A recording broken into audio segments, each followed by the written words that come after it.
राधे राधे सभी को। आशा है आप सब कुशल मंगल होंगे और अपने अपनी तैयारी में लगे होंगे। जैसा कि आपको पता है, सिर्फ 45 से 50 दिन का ही टाइम पीरियड बचा है हमारे कंप्यूटर अनुदेशक के पेपर में। एंड कई बच्चों के साथ ऐसा है कि कुछ बच्चे जो हैं वो टेक्निकल यानी कि कंप्यूटर में अच्छे होंगे, पर वो पेपर 1 को क्वालिफाई नहीं कर पा रहे होंगे। और आपको पता है कि दोनों, चाहे पेपर 1 हो चाहे पेपर 2 हो, दोनों क्वालिफाइंग नेचर के हैं। और आपको पता है कि अगर आप प्रीवियस ट्रेंड देखेंगे तो मैक्सिमम बच्चे जो हैं वो इसी चक्कर में बाहर निकले हुए हैं। क्यों? क्योंकि उनका या तो पेपर 2 अच्छा हो गया है, पेपर 1 अच्छा नहीं हो पाया, पेपर 1 में क्वालिफाई नहीं कर पाए।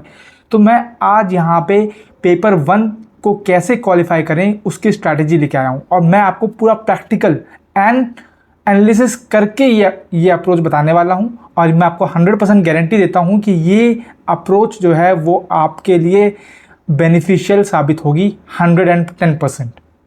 ये समझ लो आप। तो और ये ऐसा नहीं है कि सिर्फ बेसिक कंप्यूटर अनुदेशक के लिए है या फिर सीनियर के लिए है, ये दोनों के लिए है। ठीक है, तो मैं आज आपको बताने वाला हूँ कि किस तरह से जो है आप इस कम टाइम में स्मार्टली आप पेपर 1 को क्वालिफाई कर सकते हैं।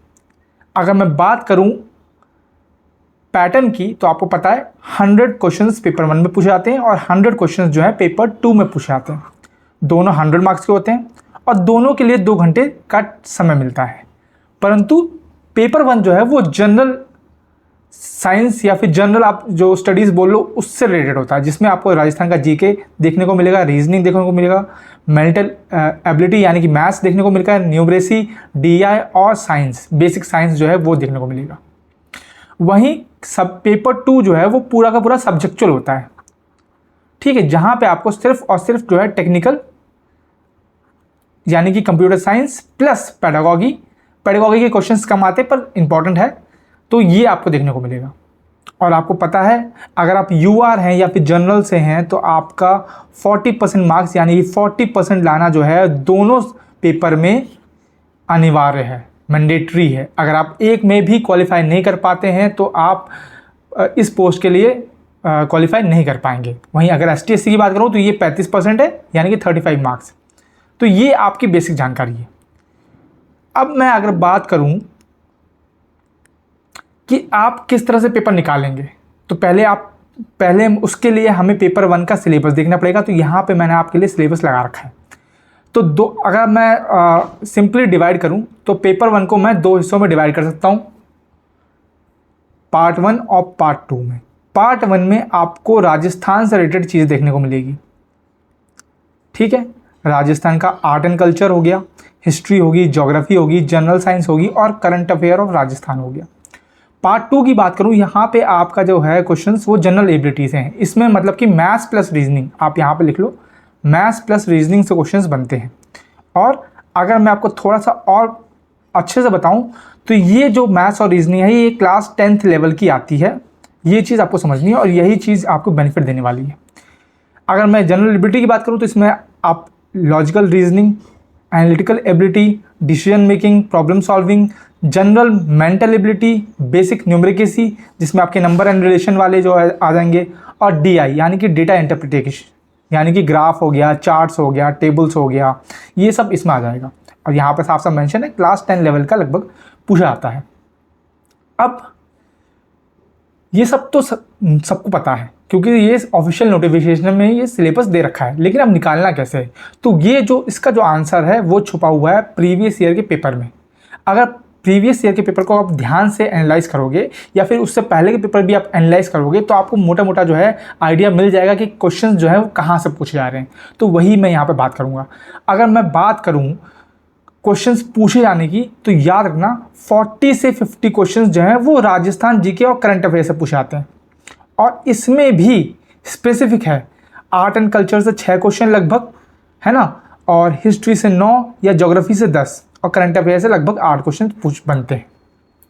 ठीक, अब जो लोग राजस्थान से बिलोंग नहीं करते या फिर जिनका करंट अफेयर जीके स्ट्रांग नहीं है उनके लिए क्या है, उनके लिए ये बहुत अच्छा मौका है। यहाँ आपको समझना है रीजनिंग और मैथ्स से जो क्वेश्चन पूछे गए हैं वो लगभग 50 हैं। और आपको पता है क्वालिफाइंग मार्क्स कितना है, 40+, एसटीएससी के लिए 35+। तो अगर सिर्फ और सिर्फ आप मैथ्स और रीजनिंग के क्वेश्चंस को कर ले जाते हैं तब भी आप इजीली क्वालिफाई कर जाएंगे। यहाँ जनरल साइंस की बात करूँ तो ये इसमें मतलब समझ लो जो बेसिक फिजिक्स केमिस्ट्री मैथ होती है, फिजिक्स केमिस्ट्री बायो होती है, ये इसकी बात कर रहा हूँ। इसके भी 10 क्वेश्चन पूछे जाते हैं, उसको भी मैं थोड़ा सा और ब्रीफ में समझाऊंगा कि किस तरह से जो है आपका पेपर बनता है और कहाँ से क्वेश्चन पूछे जाते हैं।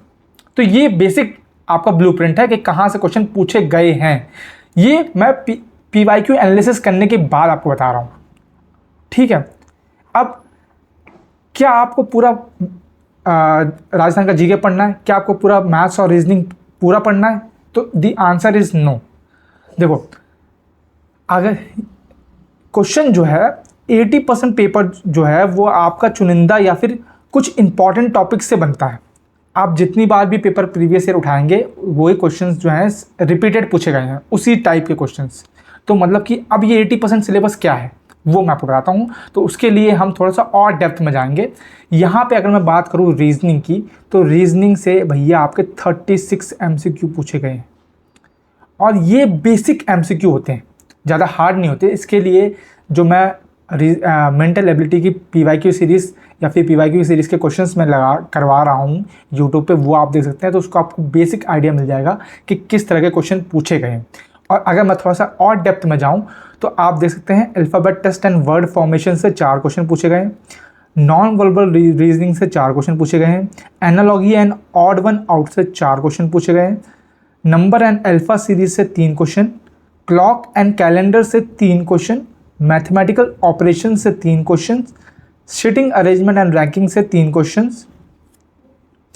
क्यूब से 2 क्वेश्चन, डेटा सफिशिएंसी से 2 क्वेश्चन, कोडिंग डिकोडिंग से 2 क्वेश्चन, वेन डायग्राम से 2 क्वेश्चन, डायरेक्शन सेंस से 2 क्वेश्चन, मिसिंग कैरेक्टर से 2 क्वेश्चन और अदर टॉपिक से जो बच गए क्वेश्चन है वो पूछे गए।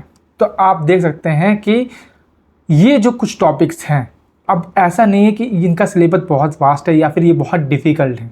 ये सारे के सारे इजी हैं एंड क्लास 10 लेवल का रीजनिंग है। मेन चीज़ ये समझो, तो ज़्यादा आपको कंफ्यूज नहीं करते वो क्वेश्चन में, ठीक है। बट अब आपको करना क्या है, आपको जितने PYQ हैं वो सॉल्व करने हैं। जितने भी RSSB करवाता है, कंडक्ट करवाता है, चाहे वो रीट हो, चाहे वो CTET हो, चाहे वो आपका क्या ये बेसिक कंप्यूटर अनुदेशक का हो पेपर या फिर इंफॉर्मेटिक्स का हो पेपर, सब आपको सॉल्व करने हैं।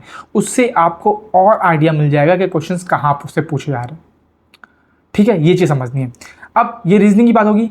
अगर मैं मैथ की बात करूँ तो मैथ में से भी 14 क्वेश्चंस पूछे गए हैं। उसमें भी देखो आप, एरिथमेटिक के 4 क्वेश्चन हैं, DI के 3 क्वेश्चन हैं, पजल और मिसलेनियस के 2 क्वेश्चन हैं और टाइम स्पीड के 1 क्वेश्चन हैं। और जो बच गए वो जो अदर टॉपिक्स हैं उनसे क्वेश्चन है। अब अदर टॉपिक्स की अगर मैं बात करूं, वैसे तो इतने इंपॉर्टेंट नहीं है, फिर भी आप अगर लिखना चाहो तो नंबर सिस्टम हो गया। नंबर सिस्टम से भी एक क्वेश्चन पूछा गया था, है ना। नंबर सिस्टम हो गया, रेशियो एंड प्रोपोर्शन हो गया, ठीक है। एरिया एंड वॉल्यूम हो गया, मेंसुरेशन हो गया, ठीक है। और कोऑर्डिनेट ज्योमेट्री हो गया, मेंसुरेशन भी लिख लो आप यहाँ पे। तो बस ये टॉपिक्स हैं जिन पे आपको जो है अच्छे से प्रैक्टिस करनी है। ज़्यादा नहीं है और 50 दिन है अभी भी आपके पास, आप इजीली कर सकते हैं, ठीक है। सिर्फ मैथ्स और रीजनिंग पे फोकस करोगे तो 50 नंबर आपके कहीं नहीं गए हैं, ठीक है, कहीं नहीं गए हैं। और मैथ्स और रीजनिंग ऐसा नहीं है कि सिर्फ आप वीडियो देख लेंगे तो आप क्वालिफाई कर जाएंगे, नहीं। ये प्रैक्टिस मांगते हैं। ये दोनों सब्जेक्ट जो है प्रैक्टिस मांगते हैं। जितना आप प्रैक्टिस करेंगे उतना इजीली कर लेंगे। क्योंकि भाई देखो, ये जो कंप्यूटर अनुदेशक की भर्ती है ना, ये बहुत ही मतलब कि लकी, एक तरह से मान लो, एक लकी चार्म की तरह मान लो, या फिर बहुत ही सुनहरा मौका मान लो, क्योंकि कट ऑफ ज़्यादा हाई नहीं जाती है, ठीक है। एंड आपको पता है जितने फॉर्म भरे जाते हैं उसका लगभग 70% बच्चे ही पेपर देने जाते हैं। बट उससे हमें कोई मतलब नहीं है कौन पेपर देने जा रहा है कौन नहीं जा रहा है। आपको बेसिक्स ये चीज़ समझनी है कि क्वेश्चन बनता कहाँ से है। अब थोड़ी सी मैं यहाँ पे और बात कर लेता हूँ कि जैसे अगर मैं बात करूँ जीके की, राजस्थान जीके की, अगर कोई बच्चा जो है थोड़ा सा और स्ट्रॉन्ग करना चाहता है खुद को, है ना, तो राजस्थान जीके में आपको क्या पढ़ना है ये चीज़ मैं बता देता हूँ आपको, ठीक है। अगर राजस्थान जीके में 2 चीज़, एक आपकी ज्योग्राफी, राजस्थान जीके की ज्योग्राफी, राजस्थान की ज्योग्राफी पे ध्यान देना, क्योंकि यहाँ से आपके लगभग 10 क्वेश्चन बनते हैं। लगभग 10 से 11, ठीक है, क्वेश्चन बनते हैं ज्योग्राफी से, ये चीज़ आपको यादनी है। और इस ये ज्योग्राफी होगी, ऊपर से एक art and culture. Art and culture में आप ऐसा समझ लो कि जैसे वो बोलते हैं कि भाई कौन से शरीर के कौन से हिस्से में कौन सा ऑर्नामेंट पहना जाता है, वो आ गया आपका एक, है ना। और किस कला के कौन से जो हैं मतलब कि कंपोनेंट हैं, कौन से इस कला से जुड़े हुए हैं, ये चीज़ आ गई, है ना। मतलब कि ये मैं आपको ऑलरेडी करा रहा हूँ PYQ सीरीज़ में। तो ये चीज़, ये 2 चीज़ें कर लोगे तब भी आप मतलब कुछ नहीं करना है, ना करंट अफेयर देखो ना कुछ देखो, क्योंकि पता है ना GK एक ऐसा सब्जेक्ट है जो इतना वास्ट है कि भैया पता नहीं है कहाँ से भी क्वेश्चन पूछ ले।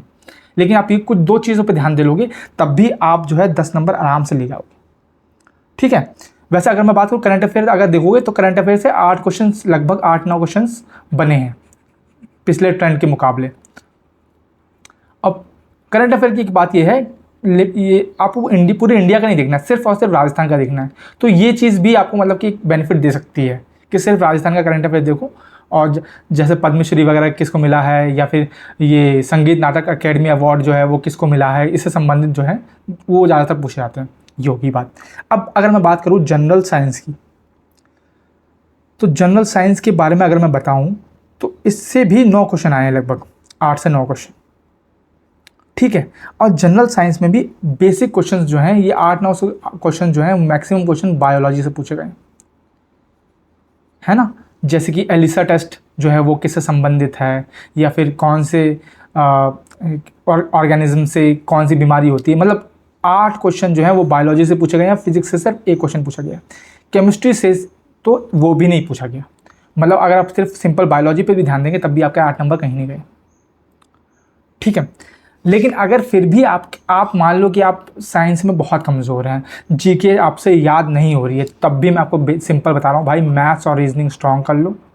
और ऐसा नहीं है कि आपको बैंक का पेपर देने जा रहे हो, या CGL का पेपर देने जा रहे हो, या CDS का पेपर देने जा रहे हो, भाई बहुत ईजी मैथ्स रीजनिंग पूछते हैं, ठीक है। अगर कितना भी बच्चा स्लो है, कितना भी बच्चे को याद नहीं होता है, वो थोड़ी सी मेहनत भी कर लेगा ना, 30 दिन भी डेली 10 क्वेश्चन भी सॉल्व कर लेगा, तब भी उसका हो जाएगा भाई, ठीक है। ये चीज़ इंपॉर्टेंट है और यही चीज़ मुझे आपको बतानी थी, ठीक है। बाकी हमारी PYQ सीरीज़ चल रही है, ओके। तो आपको अगर और अच्छे से मेहनत करनी है, या फिर आपके पास टाइम नहीं है, आपको समझ में नहीं आ रहा कि भाई कहाँ से क्वेश्चन पूछ रहे हैं, तो हमारी PYQ सीरीज़ ज्वाइन कीजिए। इसमें मैं सारे के सारे RSSB के द्वारा जितने भी क्वेश्चन पूछे गए हैं वो करवा रहा हूँ। साथ में आपको हर एक क्वेश्चन के साथ थोड़ी सी एडिशनल इन्फॉर्मेशन भी दे रहा हूँ, जिससे आपको और बेहतर तरीके से रिवाइज करने में हेल्प होगी, कि ताकि ये क्वेश्चन अगर उसके आसपास से भी बने तब भी आप इजीली कर ले जाएं, ठीक है। तो यही बताना था। मिलते हैं अगले वीडियो में, तब तक के लिए राधे राधे सभी को।